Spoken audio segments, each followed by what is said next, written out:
जब राक्षस खर सेना को लेकर राम और लक्ष्मण को मारने के लिए चला तो उस समय अनेकों तरह के अशुभ संकेत होने लगे। भय की सूचना देने वाले सफेद चील, गिद्दड़ जोर जोर से चीखने लगे और गिदड़ियां भी खर की सेना के सामने आकर आग उगलने वाले मुखों से घोर शब्द करने लगी। सूर्य के निकट परिक के समान सिर कटा हुआ धड़ दिखाई देने लगा। महान ग्रह राहु अमावस्या के बिना ही सूर्य को ग्रसने लगा।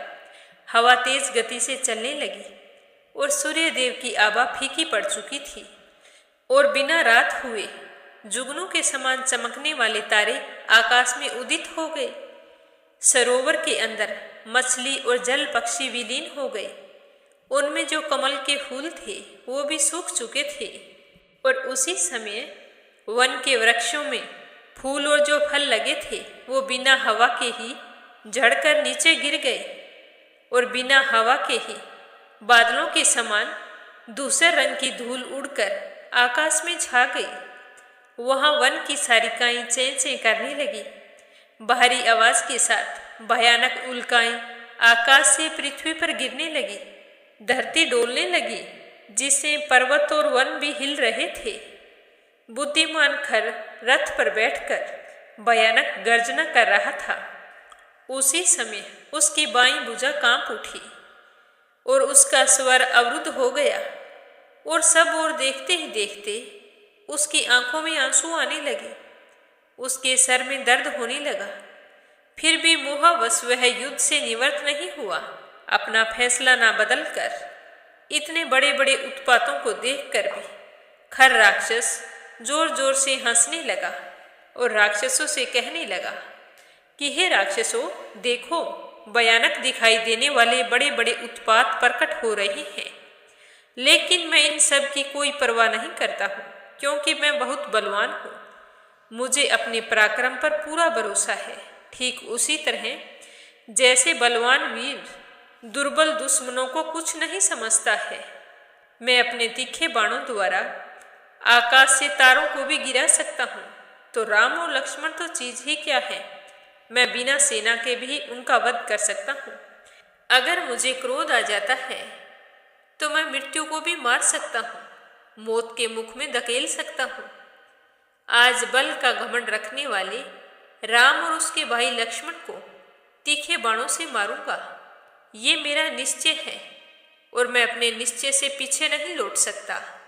चाहे जो कुछ हो जाए, आज उन्हें मैं मार कर रहूंगा, क्योंकि उन दोनों ने मेरी बहन का अपमान किया है और जब तक मैं उन दोनों को मार ना दूं और मेरी बहन उनका खून पिए, उसी समय मेरा मनोरथ सफल हो जाएगा।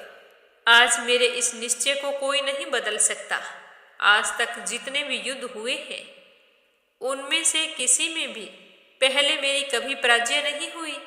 यह तुम लोगों ने अपनी आंखों से देखा है, मुझे बताने की जरूरत नहीं है।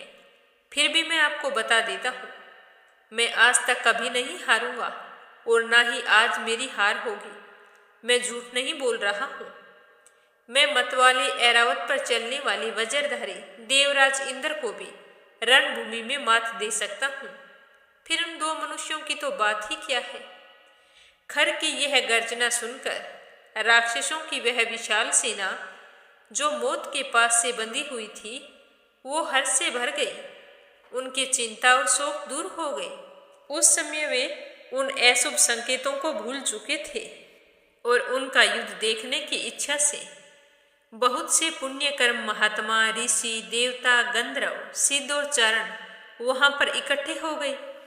वे इकट्ठे होकर एक दूसरे से कहने लगे कि गौओं और ब्राह्मणों का कल्याण हो। जो अन्य लोकप्रिय महात्मा हैं वे भी कल्याण के भागी हैं। जैसे चक्रधारी भगवान विष्णु समस्त असुर शिरोमणियों को परास्त कर देते हैं, उसी प्रकार श्री राम भी इस युद्ध में इन निशाचरों को पराजित करें।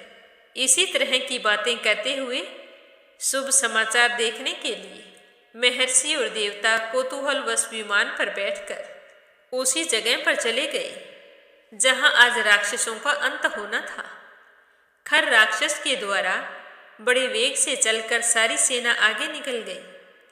और शयनगामी पृथुग्रीव, यज्ञस्त्रु, विहंगम, दुर्जय, करविराक्ष, पुरुष, कालकारमक, हेममाली, महामाली, ससस्य तथा रुधिरासन, ये 12 महापराक्रमी राक्षस थे जो खर को दोनों ओर से घेर कर उनके साथ साथ चल रहे थे।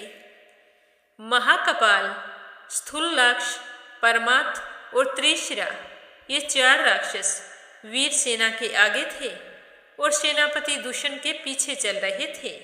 और खर राक्षस अपने पराक्रम के आगे अंधा हो चला था। उसे उस समय शुभ और अशुभ कुछ भी नहीं दिखाई दे रहा था। उसे तो बस एक ही लगन थी कि आज मैं राम और लक्ष्मण को मार डालूंगा और उसका खून मेरी बहन पिएगी। आज मुझे उन्हें मारने से कोई नहीं रोक सकता। इस तरह वह जोर से अट्टहास करता हुआ जा रहा था। राक्षस वीरों की वह भयंकर वेग वाली अत्यंत दारुण सेना जो युद्ध की अभिलाषा से आ रही थी, वह चलते चलते श्री राम और लक्ष्मण के पास जा ही पहुंची। उस समय ऐसा लग रहा था जैसे ग्रहों की पंक्ति चंद्रमा और सूर्य के समीप प्रकाशित हो रही हों। और उधर श्री राम प्रजा के अहित की सूचना देने वाले उन महाभयंकर उत्पातों को देखकर राक्षसों के उपद्रव का विचार करते हुए अत्यंत अमर्ष में भर गए और लक्ष्मण से कहने लगे कि हे लक्ष्मण, ये जो बड़े बड़े उत्पात प्रकट हो रहे हैं, जरा इनकी ओर देखो।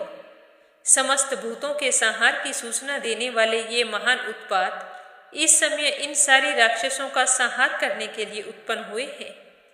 आकाश में जो गधों के समान धूसर वर्ण वाले बादल इधर उधर विचर रहे हैं, ये प्रचंड गर्जना करते हुए खून की धाराएं बरसा रहे हैं।